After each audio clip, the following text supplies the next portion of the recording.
Good morning, and I want to join Andy in welcoming all of you here to slop through the rain. God has a wonderful sense of humor.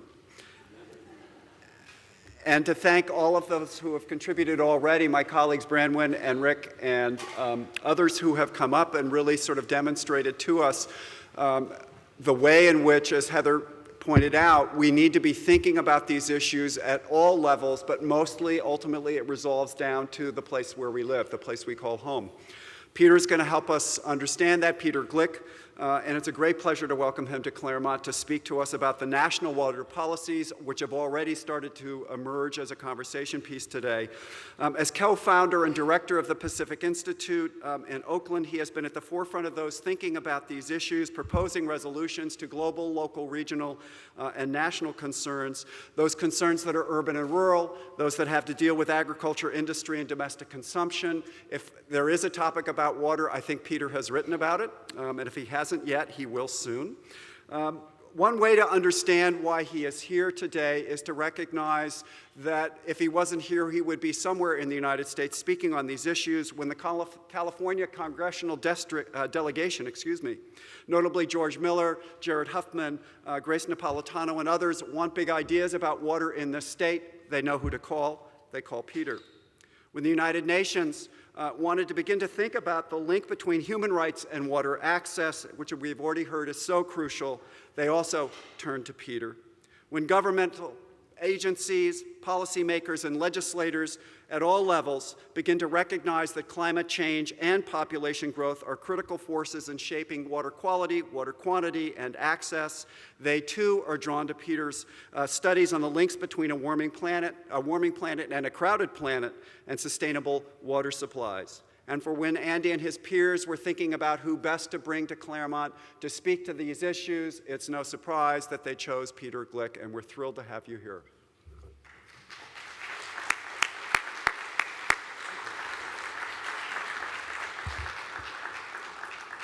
Thank you, Char, for that very generous introduction. I'm really delighted to be here this morning, and we've already heard some great talks, and there's some interesting questions, and the rest of the day looks equally exciting, and I appreciate the opportunity to come. I'm going to do a lot of different things this morning. I'm going to talk about national water policy and recommendations for national water policy. I'm going to talk about the concept of peak water. I'm going to talk a little bit about drought and floods and climate change. I'm going to talk about the concept of the soft path for water, which I think of as solutions to our water problems. And I'm going to close with some recommendations at the national level, but with the understanding that a lot of what we understand about water at the national level is relevant for the local level. It's relevant for the international challenges that we face. And I'm only going to show, in addition to this, one slide, although I think it's actually a really interesting slide, to try and demonstrate and show some of the points that I'm trying to get across. I'd also note that given the questions that we've already heard about agriculture, about climate change, about infrastructure, about groundwater overdraft, about the politics versus the science of water resources, about regional issues, I think you get a sense already about how complicated and interesting water is. And so I'm going to try and touch on some of those issues as well and introduce you to some concepts that I think help us think about not just the problem of water, but solutions around water. Thank you also for coming. I realize it's raining. There is an expression, a classic expression that I've traced back as far as the 1700s in England. It never rains, but it pours. And the expression really is an indication that bad things come in a lot of different forms. We're in the middle of a drought, and yet what do we get? We get these intense rainfall events that bring flooding and mudslides, and I guess that's just that's the world around us, and it's an indication of the extreme nature of water resources. And there's another great quote that if you've heard me speak, you may have heard me say this before. It comes from John Steinbeck. It comes from probably one of the greatest books written in the English language, East of Eden. And he said, quote, "It never failed that during the dry years the people forgot about the rich years, and during the wet years they lost all memory of the dry years. It was always that way." It was always that way. We have wet years, we have dry years, we panic during the wet years and we forget about the droughts, and we panic during the droughts and we forget about the wet years, and water policy sort of muddles along. The drought's not over. Just let you think about that for a little bit, and we'll move on. Okay, before I show my one slide, I want to talk about the concept of peak water. You've probably heard about the concept of peak oil. The concept of peak oil, which was presented in the late 1960s by an oil geologist named M. King Hubbard, was that oil is a non-renewable resource. There's a certain amount of oil that's been laid down over millions of years, and it's in these pools that we tap, and we tap them, we drill oil wells, and we start pumping them out. And over time, as we pump more of this non-renewable resource out, it gets harder to get. We use up the easy resources, and the harder ones are more expensive to pump, and eventually we will reach the point of peak oil, peak production of oil, when the production starts to decline again. We have exponential growth in production, and then a peak, and then a decline in oil. And actually in 1970, the United States reached peak oil. Oil production in the United States peaked in 1970, and it's declined since then. And in the last couple of years with fracking and with the expansion of oil in the Bakken Reserve in North Dakota, oil production in the U.S. has started to go up again. We're not at the peak of 1970, and I'm not sure we'll reach that peak again. We might. But it'll decline after that, and globally it's going to decline. And that's the concept of, I'm going to hit this microphone over and over again, so I apologize. That's the problem of peak oil. Peak water is similar and different. And let me describe three forms of peak water. What I call peak renewable water, what I call peak non-renewable water, and what I call peak ecological water. And I'm going to talk about each of them briefly, just to give you a sense of sort of the way we think about some of the challenges that we face. So first of all, think about an exponential curve. Exponential growth. You all know what exponential growth is. It's what you want your retirement account to look like. It's what you want the stock market to look like. It's what some economists want our overall economy to look like. It's what we see with population growth. It's behind a lot of our problems, not just our economic structure in a positive way, but a lot of our problems. Exponential growth is the increasing rate of something. And we see it with population, we see it with economies, we see it with all sorts of curves show that exponential growth. Much of our water use worldwide has followed this exponential growth curve. And it's followed it because it's been following our population growth curve. As population grows, as our economies grow, our demand for things grows. Demand for energy grows. Our demand for water grows. And so we've seen exponential growth in the demand for water.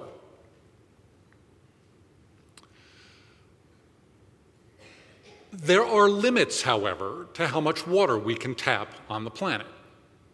Water is a renewable resource, mostly. And in the morning session, you heard a little bit about the hydrologic cycle that you all remember from 5th grade. That is evaporation, the formation of clouds, condensation, precipitation back down to the ground, runoff back to the oceans, and evaporation again. That's the hydrologic cycle. The hydrologic cycle feeds our rivers. The hydrologic cycle is why water mostly is a renewable resource. So we see river flows. We take water out of our rivers But that doesn't affect how much water we're going to get next year in those rivers. It's a renewable resource. It's a cycle. That's the definition of a renewable resource. It's not limited by the amount of a stock because it's renewable. It's limited by the flow. And this is the first definition. Peak renewable water is our ability to take a renewable resource up to the limits that nature provides. So it's renewable, but it's flow limited. Think about the Colorado River, or any river. We tap that water, we start exponentially taking water out of that river, and we can continue to increase our demands from a renewable resource up until the limit of flow. And this is one of the characteristics of our water problems worldwide. We are reaching peak renewable limits on a variety of rivers around the world, on a variety of renewable water resources around the world. And again, this morning we heard about the Yellow River. The Yellow River is in China. We take the entire flow of the Yellow River now. We take the entire flow of the Colorado River.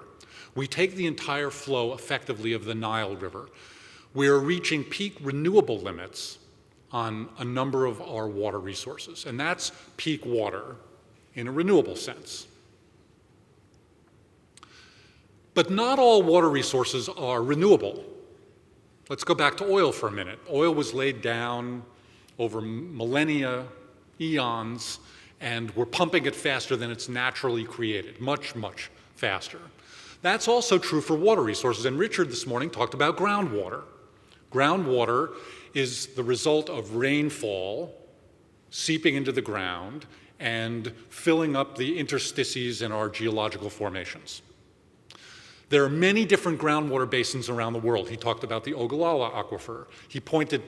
He showed a map of some of the different basins around the world, the groundwater basins around the world, that we think are in danger of overdraft.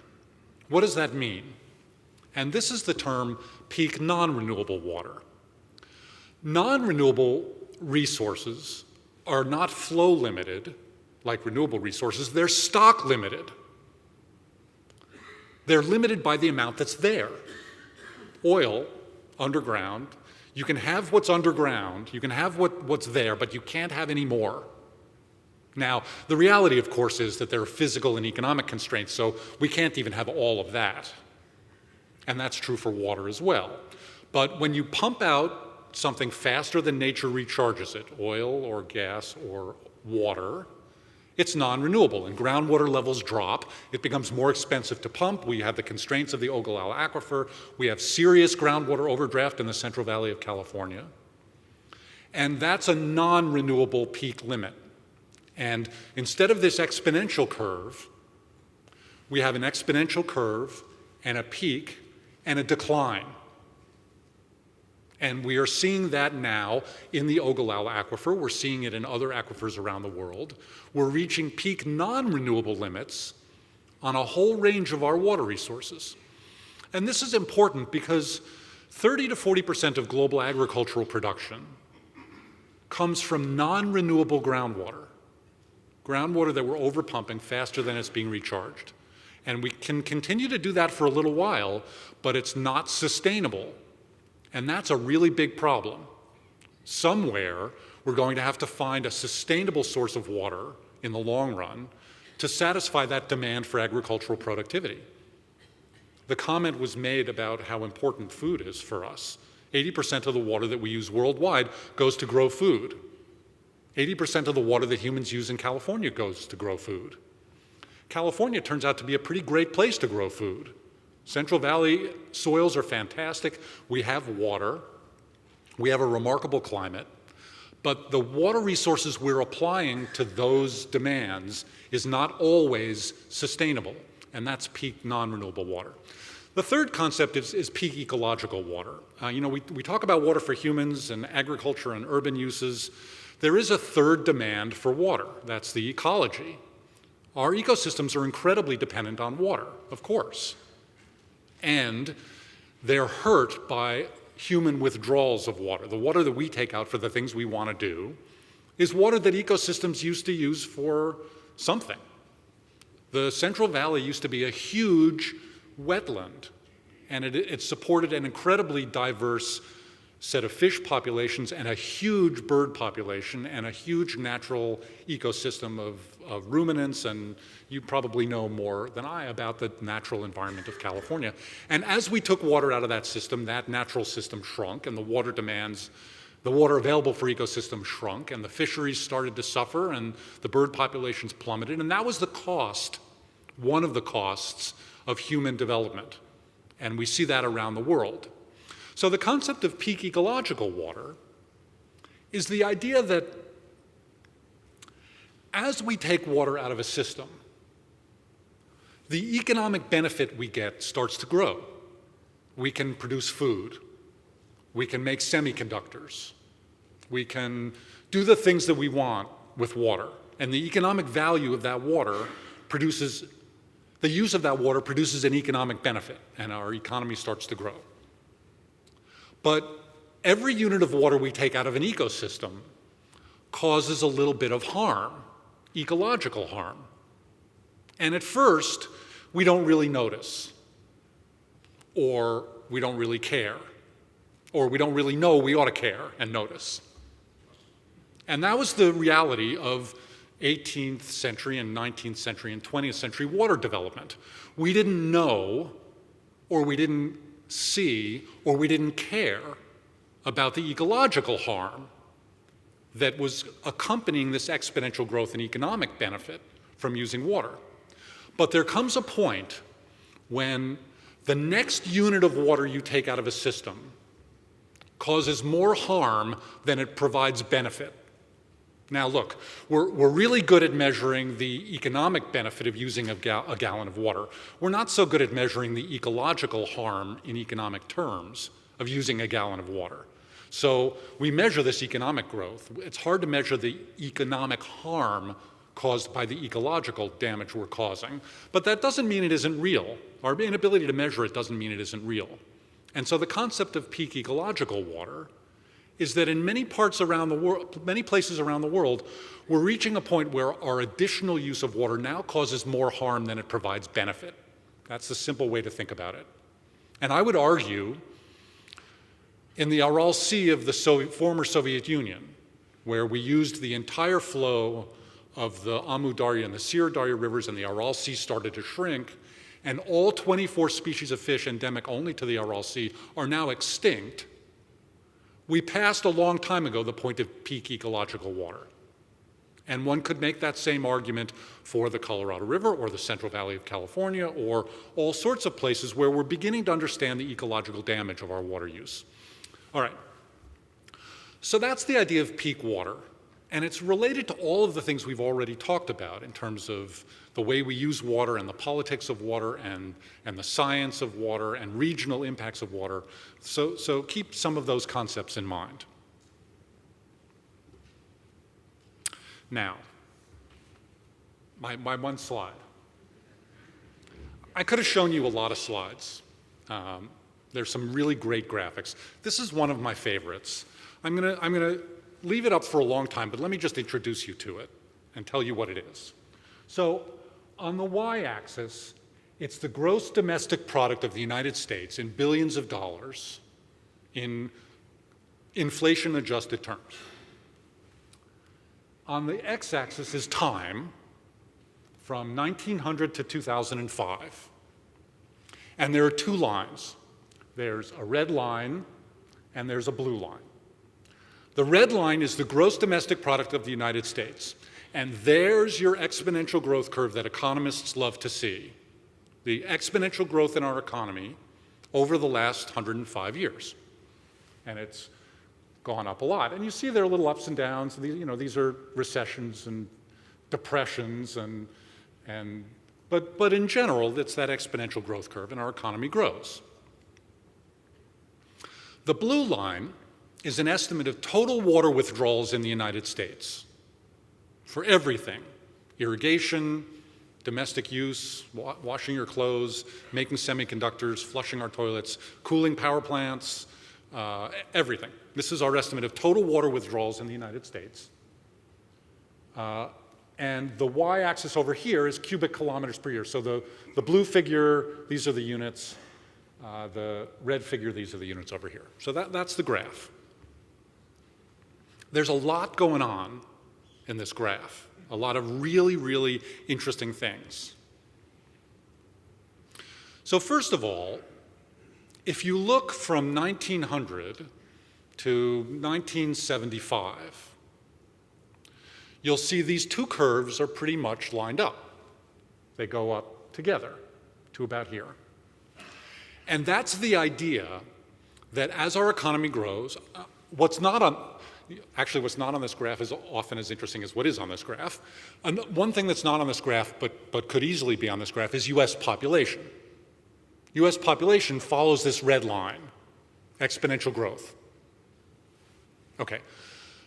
For the first 3/4 of the 20th century, the population curve and the GNP curve and the water curve went up together.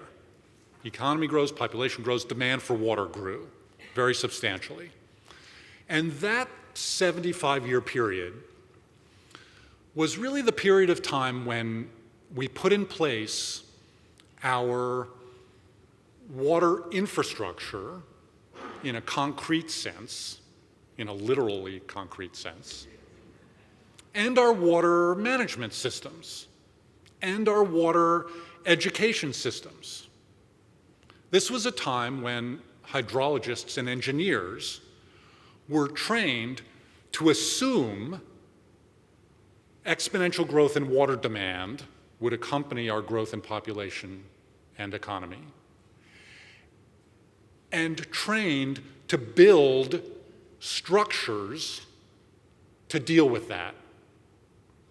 The reservoirs to store water in wet years so we could use it in dry years, to deal with that interannual variability of rainfall that you saw in the first couple of slides. Aqueducts to move water from the northern part of the state of California to the southern part of the state of California, from the Sierra Nevada to the coast, where we have water to where we demand water. The big dams in the Colorado River that now store 4.5 or 5 years of average flow of the Colorado River.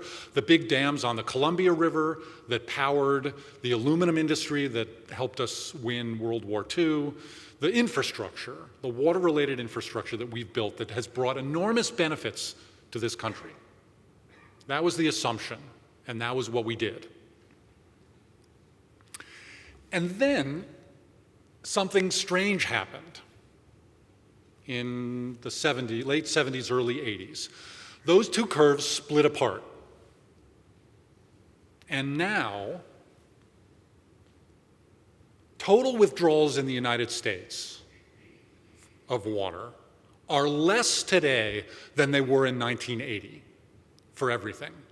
Our populations continue to grow, our GNPs continue to grow. Our total demand for water, our total use of water in the United States is less today than it was 30 years ago. And on a per capita basis, total water divided by the number of people, the amount of water each of us uses per person has gone down much more because populations continue to grow. All right, so I could stop there. I'm not going to. Sorry. But that itself is just a remarkable thing. It's just a remarkable thing because it's not what we were taught and trained to assume and expect, and it's still not the way water managers think. They still think of this. Okay, so now here's another thing to think about. Suppose that blue line had continued to grow exponentially. This is how much additional water we would be using today. And look, it's twice what we're actually using. Okay, that by itself is also remarkable. Where would that water have come from? Where would we have found another 600 or 700 cubic kilometers of water? Cubic kilometer of water, I know you're used to gallons and acre feet, and that's a lot of water. Where would we have found that water? We're at peak water on the Colorado River. We can't have any more water out of the Colorado River. There are water resources in the far north that we could tap. And one of the questions was, why don't we move more? And there have been proposals to build more infrastructure to move water, but that gets to the question of politics, and it gets to the question of economics, and it gets to the question of environmental priorities. And we can come back to that, and maybe I will. But that's an amazing gap. So the next question one might ask is, what's going on here? Why? What happened here? And that's a complicated question. And I don't have a complete answer. I keep telling students that there's a really great set of dissertations here. But let me give you some hint of what's going on. First of all, we're reaching peak water. It was easy to do this when we weren't completely tapping the Colorado River, when we weren't overdrafting the Ogallala Aquifer or the Central Valley aquifers, when we could take more water out of the Sacramento San Joaquin. But as we approach peak water, peak renewable water, peak non-renewable water, peak ecological water, it gets harder and harder economically, physically, politically, environmentally to build more infrastructure to tap water systems. So there was a physical constraint. And in that sense, this is kind of an indication of peak water. That's one thing that happened. Another thing that happened that's related to all of these things was in the 1960s and 70s, and some of us remember those days, we had a lot of an environmental awakening. There were really serious environmental problems associated with our economic development and our industrial revolution that really started to become clear in the 60s and 70s, and that was really the awakening of the environmental movement. Lake Erie was dying.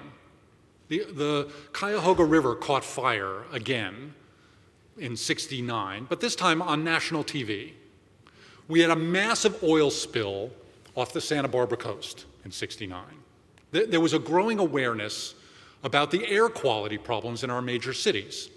And so in the early 1970s, in the late 60s and early 1970s, the United States passed a number of fundamental environmental laws at the national level, the Clean Water Act and the Safe Drinking Water Act in particular, that said we have to protect our drinking water, we have to regulate uncontrolled industrial pollution of our rivers and streams, and there was enormous bipartisan support for those laws. And today, those laws are still among the most popular Democratic, Republican, red, blue, I don't care. The Safe Drinking Water Act and the Clean Water Act are among the most popular national laws, environmental laws we have.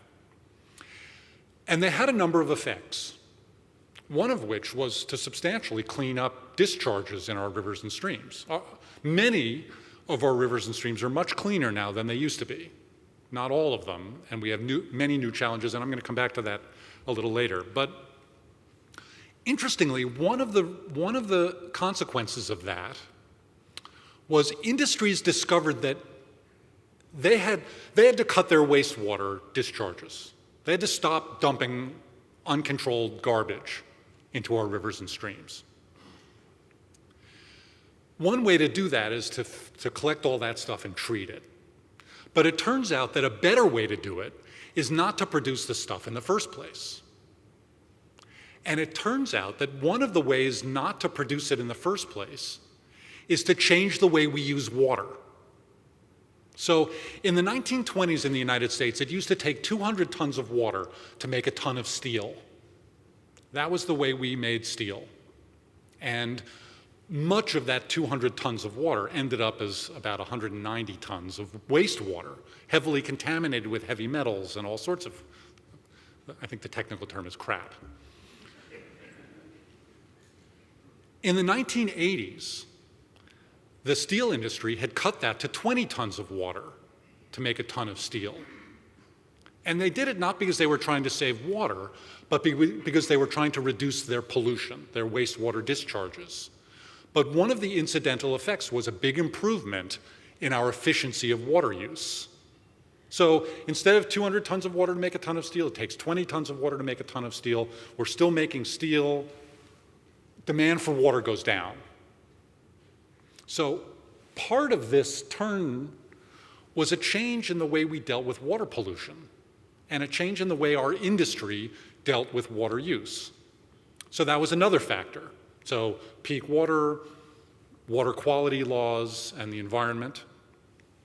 Here was another one.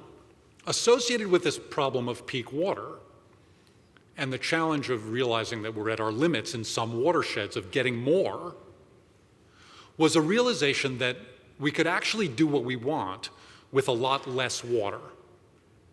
And that's this issue of water use efficiency. Some people say conservation, but I want you to think about it as efficiency and productivity. And the steel example I just gave is a really good one. 20 tons of water to make a ton of steel, that's a big improvement. It turns out the best steel plants today, the most efficient steel plants today, use 3 or 4 tons of water to make a ton of steel. That's efficiency. We're still doing what we want with less water. So part of this down curve is also an improvement in our overall water use efficiency. It used to take 6 gallons of water to flush a toilet. That's when we didn't care, because there was plentiful water. In the 1980s and 90s, California passed a number of regulations about appliance efficiency for shower heads and washing machines and toilets that required 3.5 gallon per flush toilets, and then 1.6 gallon per flush toilets. And in the early 1990s, the U.S. passed a law, the 1992 Energy Act, signed by President Bush, that had a whole bunch of energy efficiency regulations in it, but also some water efficiency regulations in it, requiring that the toilets sold in the United States be 1.6 gallon per flush toilets. And some of the first toilets the manufacturers made were terrible, and there were complaints about them. But actually today, these low water use toilets actually work better and are much more efficient from a water perspective and an energy perspective and everything than those old inefficient toilets. And in fact, there are now toilets that use 1.2 gallons per flush or 0.8 gallons per flush. We have low flow shower heads. We have washing machines that are much more efficient at doing what we want.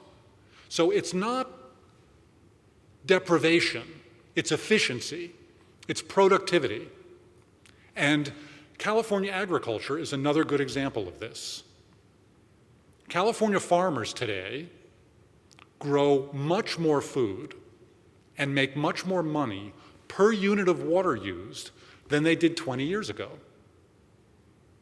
They've moved from flood irrigation to sprinklers, from sprinklers to drip. They're monitoring soil moisture so that instead of watering on a rotation, whether the crop needs it or not, they're being more careful about when water is applied. That's also what's going on with this curve. Now, I probably ought to be paying attention to the time, but Char, I think I'm going to keep going until somebody yells at me. I want to talk about 2 more things. The soft path for water, what I call the soft path for water, and then some recommendations for U.S. water policy. What I've described in the 20th century, this infrastructure building that brought enormous benefits to us, was in some ways the hard path for water. Infrastructure solutions, tapping into new supply. Because of the reasons I've described, because of the issues of peak water, because of concerns about ecological challenges, I think we need a new approach. There are still parts of the world where we need new infrastructure, new dams, new reservoirs, new aqueducts, although they ought to be built to a different standard than they were built when we didn't care or didn't know we ought to care about the environment or downstream communities or international politics. So we do need new infrastructure in places, but it ought to be built to a different standard. And again, there was a comment this morning about the World Commission on Dams.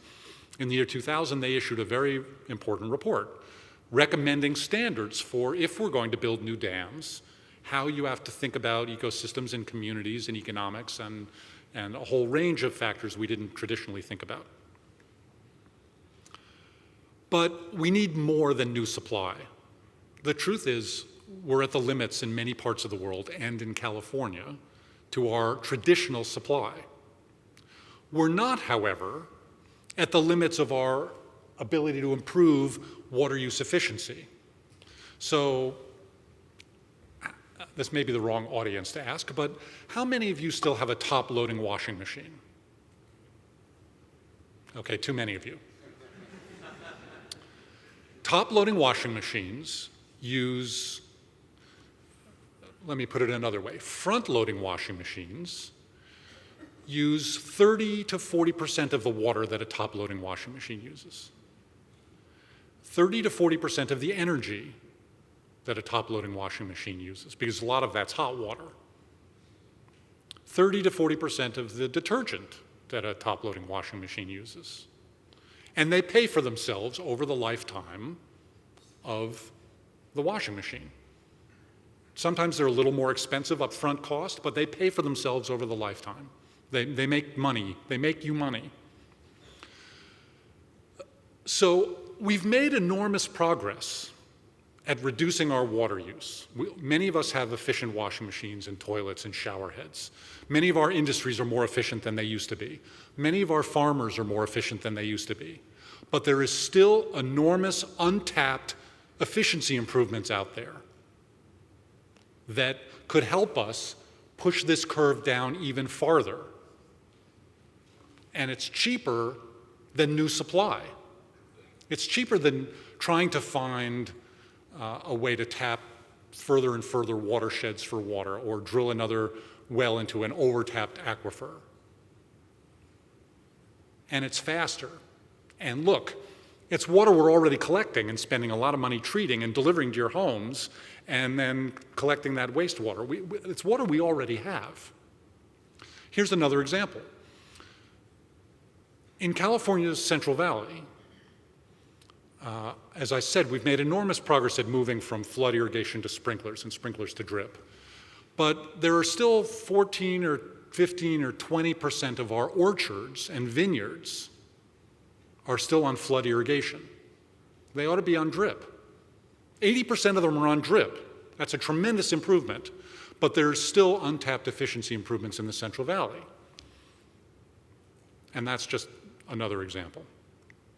So the soft path for water says smart supply, but smart demand management. It means smart ecosystem integration. We have to integrate ecosystems. They're a fundamental part of the equation. You can't ignore them. It means smart economics. I'm going to say a couple things about economics in a moment, but smart economics around water. Water is a human right. It's been declared a human right by the United Nations. It's a legal human right, but it is also an economic good, and we have to balance the economic values of water and the human right values of water. And it means smart institutions. The institutions that we trained up in the 20th century that knew how to do this don't really know how to do this. I have an engineering degree. I was trained how to build, I couldn't do it now, but I was sort of trained how to build a dam, how to think about the hydrology and the water extremes, droughts and floods, and how to size a dam for the extreme events and how to deliver water. I wasn't trained how to replace toilets for 100,000 people. But you get more water today replacing toilets than you do building new dams in California. It's an institutional challenge that we're still coming to grips with. Okay, the last thing I want to do is I want to talk about some national water policy recommendations. The role of the federal government in solving our water problems is rightly limited. Water is a local issue, it's a watershed issue, it's a state issue. There are federal issues, there are international issues. Getting the management side of things right is important. And a lot of people don't like governments. There's a political issue associated with that. But there is a proper role for federal water policy. We just have to understand what its limits are. And we have to address our water problems at the right level. But the responsibility to develop and implement responsible national water policies isn't being adequately fulfilled at the moment by the appropriate federal agencies. And part of the problem is confusion over authority. And part of the problem is the failure of the executive branch and the legislative branch of Congress to appropriate resources to deal with water issues and to manage our water issues. Part of the problem is old legislation that hasn't been updated for the 21st century. Part of the problem is there's still gaps in our scientific understanding of certain things. And so let me offer 8 recommendations for you to chew on. They say speakers should never have more than 3 points. I'm assuming you are 8/3 more intelligent than the normal audience. So I've got 8. Number 1, federal water-related agencies and programs are fragmented and they require better coordination. There are 20-odd. Let me preface this by saying some colleagues of mine and I wrote a book a couple of years ago called A 21st Century U.S. Water Policy that talks about some of these things. And in that book, we describe the 20-odd federal agencies that have some responsibility for water. U.S. Geological Survey is responsible for monitoring and measuring groundwater and water use. USDA is responsible for the agricultural side of things. The Bureau of Reclamation manages water at federal infrastructure in the West. The Army Corps of Engineers builds infrastructure in the Tennessee Valley area and in other parts of the U.S. and is responsible for other infrastructure. The National Oceanic and Atmospheric Administration does atmospheric modeling and weather forecasting and climate modeling. And I could go on, but you get a sense of this. The challenges of the 21st century require a better integration of those responsibilities. And it's really hard to do because nobody likes to give up authority. And it's hard to do because these are integrated problems. It's hard to do at universities that are stovepiped into different departments. But it's really important to do. That's number 1. Number 2, the nation lacks and must develop a better understanding of the science of how much water we have and where it is and how much water we use. And it sort of gets back to this curve. I didn't tell you this, but this curve comes from a set of USGS water reports issued every 5 years on water use in the United States. I think that's the title of it, Water Use in the United States. They collate from the 50 states estimates of water use by sector. Every state evaluates water use differently. There's no standard measurement for how much water is used. And in a lot of places, we don't measure water use. So we guess might be too loose of a term, but we estimate things that we ought to measure more accurately. So that's a federal responsibility. We ought to have really good estimates of how much water we have, where it is, and who's using what to do what. There is a USGS project underway called a National Census on U.S. Water. It's underfunded. The whole thing is $10 million. It's unbelievably underfunded, and I'm not even sure Congress has fully appropriated the money for it. Recommendation 3. More appropriate economic strategies can create more sustainable water use patterns. Water pricing is often thought about as a local concern or a state concern, and it mostly is. Your water bills and your water rates ought to be set by your local water agency, not by the federal government. I'm not suggesting that. But the largest wholesaler of water in the West is the federal government through the U.S. Bureau of Reclamation, through a system that was built with our taxpayer dollars, the Central Valley Project, the big dams on the Colorado River, the big dams on the Columbia River, to provide benefits. And the rates charged for those systems are inadequate for repaying, as they're supposed to by law, the costs of construction of those systems. Those were subsidies. There was a time when we thought that was the right thing to do, and that's fine. But 40 years ago, the last National Water Commission, and this isn't one of my recommendations, but it ought to be, it's time for another National Water Commission. But the last one, 40 years ago,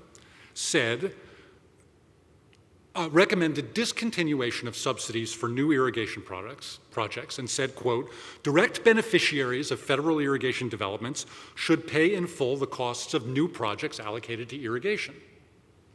And 4 decades later, 40 years later, that recommendation has largely been ignored. The U.S. should reform pricing policies that subsidize inefficient use of water and continue to cost taxpayers money. And a quick example, in California we have the Central Valley Project and we have the State Water Project. And one of the slides was 2 aqueducts, I don't know if you remember it, 2 aqueducts side by side in the Central Valley. One of those is the state project, one of them is the federal projects. Water at the state project is more expensive to users than water at the federal projects because of these federal subsidies. Farmers who get water from the state projects are more efficient than farmers who get water from the federal projects. It's not a coincidence. Okay, 4, water policies and infrastructure should be designed to evolve with changing climatic conditions. Climate change is real. It's happening. It's happening because of human emissions of greenhouse gases. Scientists are as sure of that as we are that smoking tobacco can cause cancer. That's not a scientific dispute, despite the false balance you see in the media, where a climate scientist says something and then one in 1,000 skeptics says the opposite. It's just, that's not the case. There are plenty of uncertainties. What's going to happen precisely with rainfall in California? We don't know. We're learning. The biggest uncertainty is a policy question. It's not a scientific question, which is what should we do about it? And I'm not going to get into that. But as the climate changes, impacts on water resources are fundamentally going to change. And we had better figure out how to manage the federal piece of this puzzle for a changing climate. 5th, existing federal water laws should be updated and adequately enforced. I talked about the Clean Water Act and the Safe Drinking Water Act. They need to be reformed and they need to be brought up to date. There are pollutants that we know about now that we didn't know about then. We've addressed pretty clearly point source pollution, like from big industries, but not so much non-point source pollution, runoff from agricultural fields, which is a remaining undealt with problem. And when we update those laws, we ought to enforce them. There's not adequate enforcement. And the disaster a couple of weeks ago in West Virginia with the drinking water supply was a failure of regulation at the state, federal, and local level. And it was a failure of having certain kinds of regulations. And it was a failure of enforcing regulations that we do have. 6th, 21st century water management has to encompass decentralized solutions such as demand management and efficiency, stormwater capture and reuse. Look at all that water going out to the ocean right now. Recycled water, gray water, and other non-traditional approaches. I said we're running into peak water limits on new supply, but there are plenty of interesting new supply options that aren't traditional. California, we collect a lot of wastewater. We treat it to a really high standard, and we dump it in the ocean. We're starting to reuse more of that for groundwater recharge, for cooling in industries, for landscape irrigation, lots of things that we can use it for. I made a recommendation earlier this week to the State Water Resources Control Board. Within 5 years, we probably ought to have in place a policy that says we will not dump highly treated wastewater into the ocean, any of it. That's a source of supply. It's an asset, not a liability. 7th, federal water policies must be integrated with other policies, including energy, agriculture, and climate change. Too often, we've thought about energy over here and water over here, and yet things we do in the energy side impact water. Things we do on the water side impact energy. Let's integrate those policies together. The ethanol policy that we implemented because we wanted to boost domestic production of liquid fuels took a tremendous amount of our corn crop, and it had implications that we did not understand for global food prices. It had implications for water as well. It's just one example of energy and water implications that we didn't think about that we ought to think about. And finally, incorporate environmental justice principles into federal water policy and local communities. And we're going to hear more about this a little bit later. Many federal agencies, including EPA and the Department of the Interior, already have the statutory ability to address equity issues in their policies. Concerns about unequal impacts on low-income communities of environmental challenges. Problems in the Central Valley with nitrate pollutions and the fact that there are populations in California that don't have access to safe drinking water because of nitrate pollution. It's an unbelievable thing, but the problem of failure to provide safe drinking water to everybody isn't only Africa and sub-Saharan Africa and parts of Asia. It's the Central Valley of California.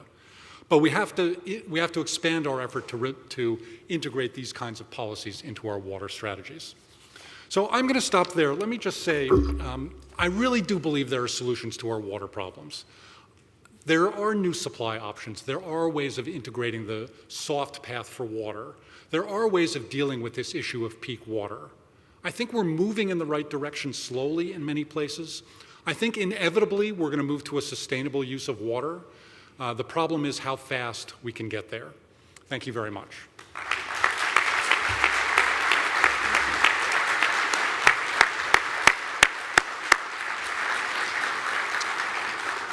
So we have some time for questions before we break. As with the last time, we're going to alternate right and left-hand side. We have 2 microphones moving up.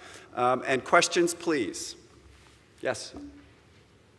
We do dual line drip in Northern California, right where the Hetch Hetchy goes. And one of the things that's amazing to me is we get no recharge with the Hetch Hetchy going straight down to San Francisco.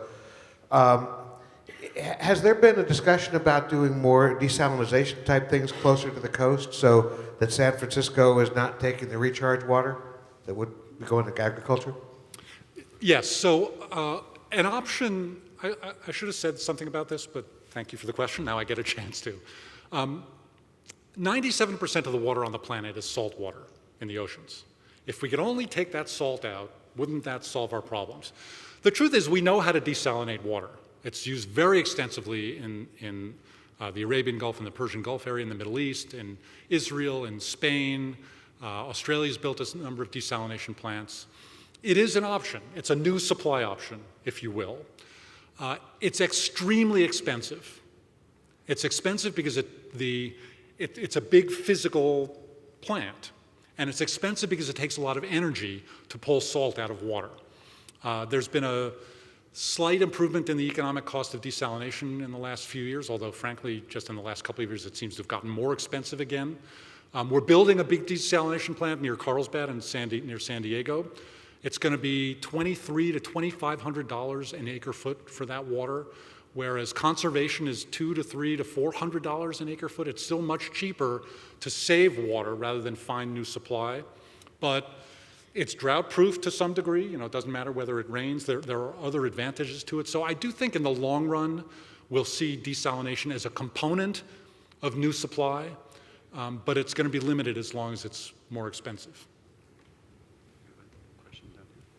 Yes, John Seibert, I'm in the Malibu City Council, so we came over here in the rain today for this. And I also serve for the League of California Cities on the Water Task Force. You hit on some of the points I think that are important, and I think it was number 6 or 7 when you talked about reuse.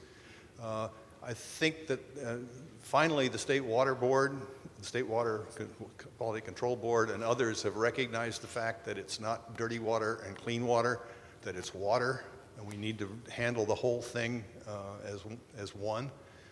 Orange County is putting 70 million gallons a day back into their aquifer that they draw drinking water from their sewage treatment plant. West Basin is now producing 5 different kinds of water out of the Hyperion that's being used for makeup water, for power, for all sorts of things like that.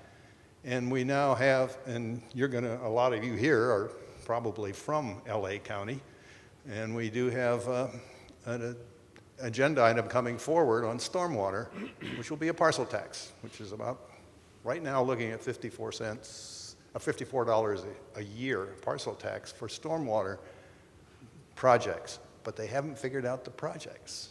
They really should be projects that generate more usable water so they can bring that curve down. So these are important. Is there a question that you would like? Yeah, the question is, have you looked at what the total, how much you can bring that curve down when we start to look at more and more reuse? Because that's the only way we're going to be able to solve this problem. Sure. So I agree completely with the comment. Let me just simply say, we have the technical ability to treat any quality of water to potable standards. We use wastewater in all sorts of ways already anyway. There's probably 3.5 million acre-feet of water in California that's treated and dumped into the ocean at the moment. And total urban demand for water in California is around 8 million acre-feet. It's a tremendous resource, and we're going to see it used more and more. A very small fraction of the water we use is potable, so it doesn't even have to be treated, although it can be, to potable standards. And actually, I meant to do this at the very beginning of my talk. There's always a teachable moment here.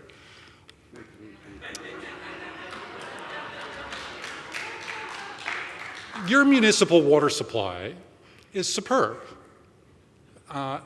And it costs 1,000th what this stuff costs. And this, frankly, this particular brand, which will remain unnamed, is retreated tap water. It comes from tap water that's processed again and it's put in a bottle. So we have a great tap water system here, and we ought to reinvest in improving it and making sure that it remains as good as it is. So that's all I'm going to say about that. I'm concerned about fracking and what it's doing to our water supply.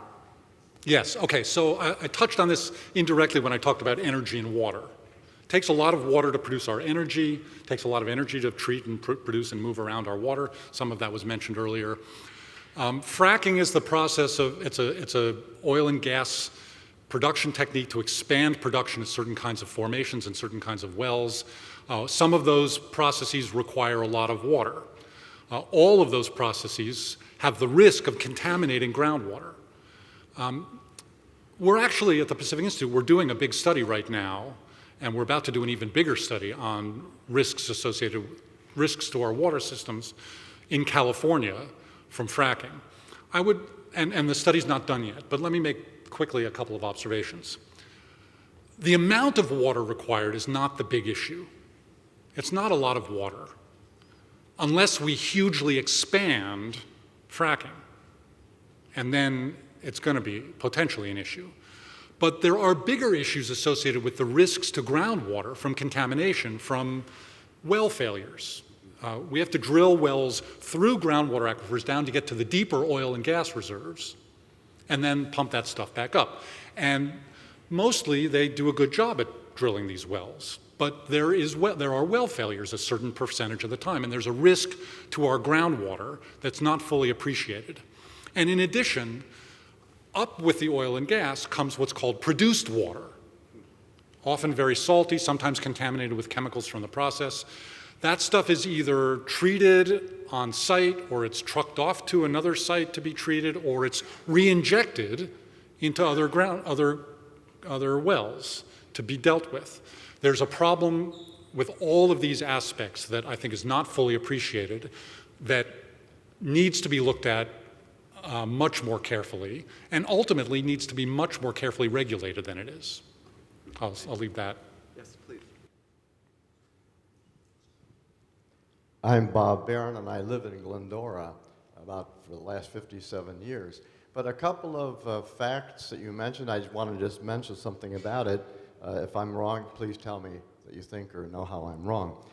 I'm familiar with one project, the Hoover Dam project, and my understanding is that there's never been any subsidy for Hoover Dam. It's been paid for by the electrical buyers in this area, of course, and others, Southern California, Edison, et cetera.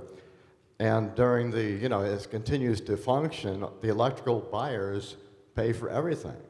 The water is provided to the irrigation districts in Imperial, Coachella, and Palo Verde valleys for nothing.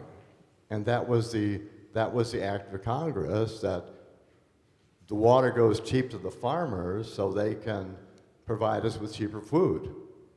I saw you Yeah. shake your head, so maybe I'm so wrong. you're right and you're wrong. So here's the story. There's a lot of water infrastructure in the West that was built with federal money, with our taxpayer money.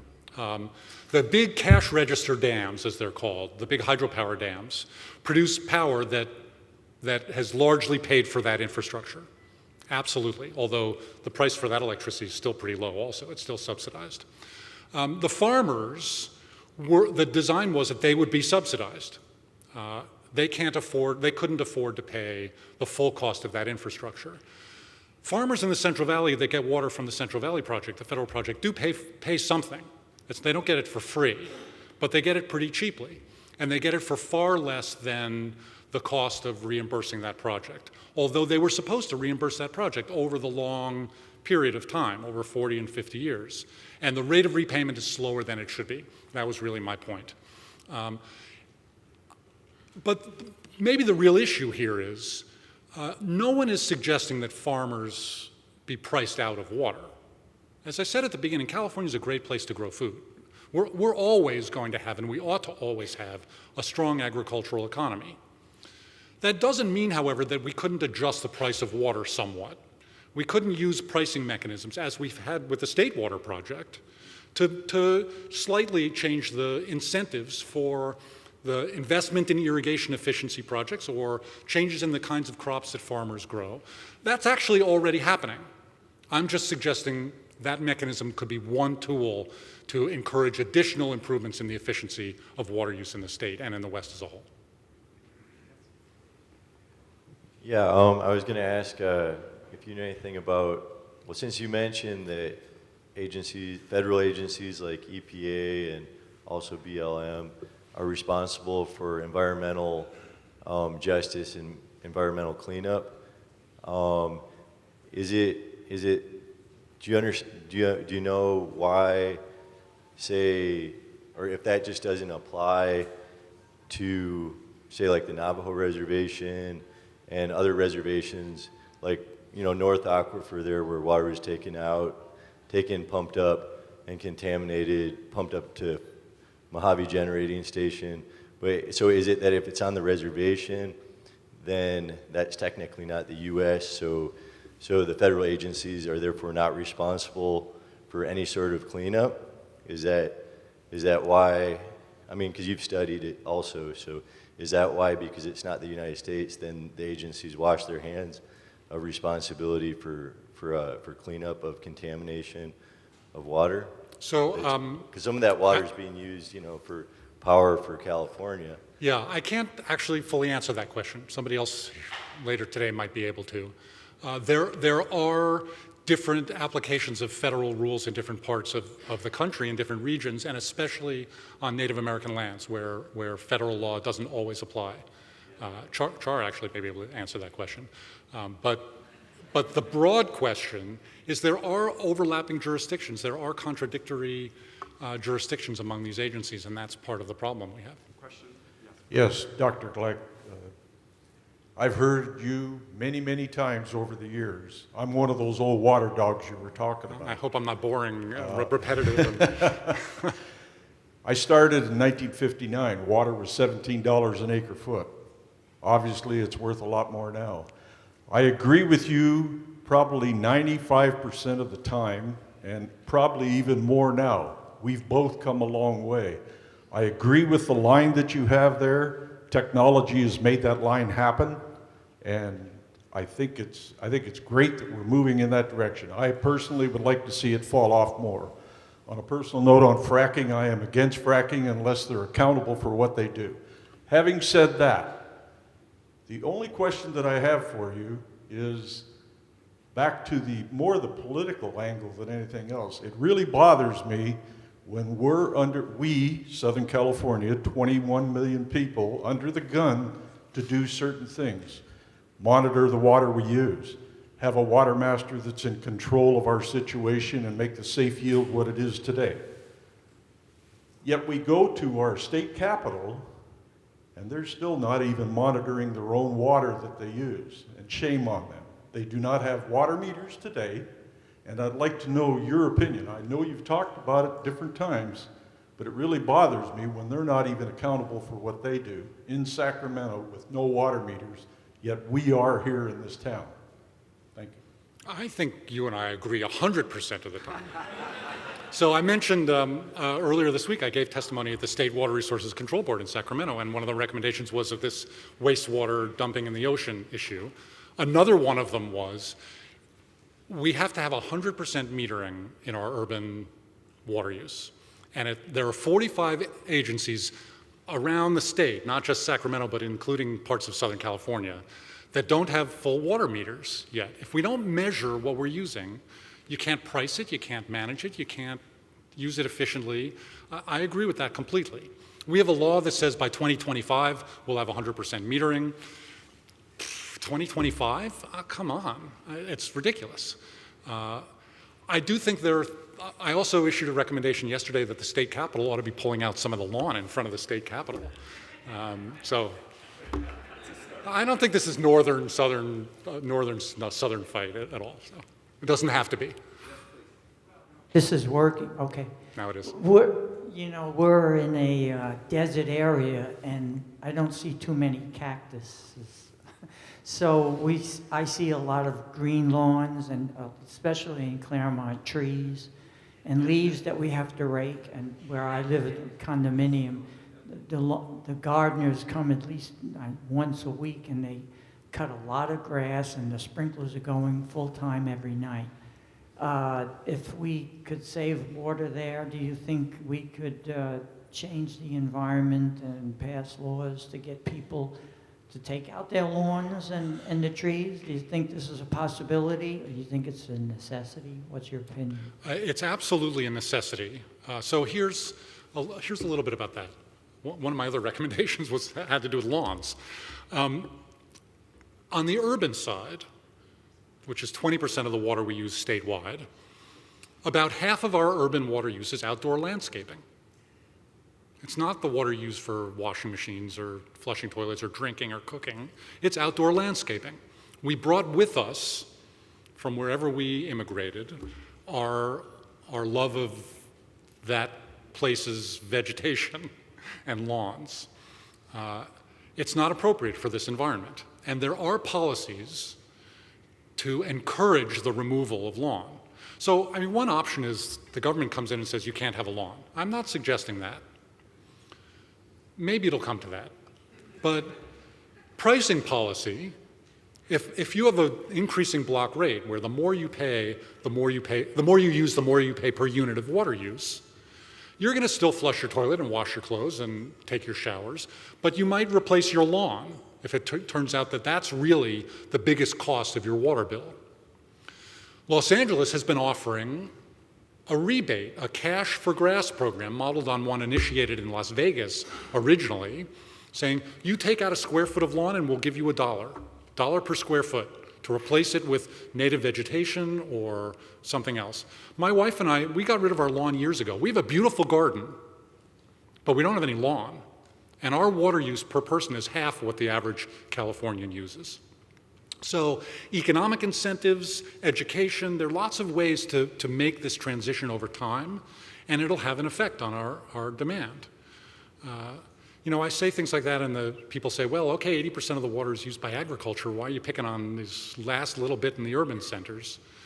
And then I say, well, there are lots of improvements we can make in agriculture, and agriculture says, well, look at these lawns in Southern California. Why can't you get rid of those lawns? It's cheaper and faster. And so what my argument is we need to do all of these things. We have a question, two questions at the back on the right first. Yes, am I on? Okay. This is actually a question I wanted to ask Heather Williams, but we ran out of time, so this is sort of nicely focused. She listed in the beginning or toward the beginning of her paper some principles or propositions about water. One of them was that water is a good. And I wondered whether it was a good or a right. And you said, no, it is or it should be a right. We're talking at the national level now. I'm not talking about like a moral right or a moral good necessarily, although that's behind my question. So I'd like to talk about rights and goods because obviously, I mean, those concepts, because those are going to influence policy for everything, right? So. Yeah. What I said, to be clear, was water is a human right and an economic good. Here's why. Okay, so it's a human right. The UN has declared formally in 2010, access to safe water and sanitation is a human right.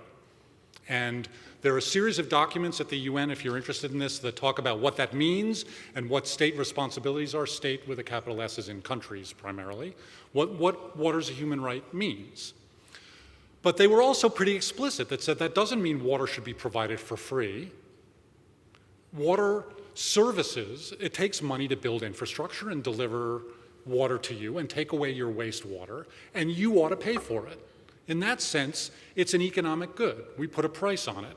Maybe the water is free, but building the pipes isn't, and delivering high-quality potable water to you isn't, and collecting your wastewater and treating it isn't. We ought to pay for the services that we require. And in that sense, it's an economic good, and we ought to pay for it and put a price on those things.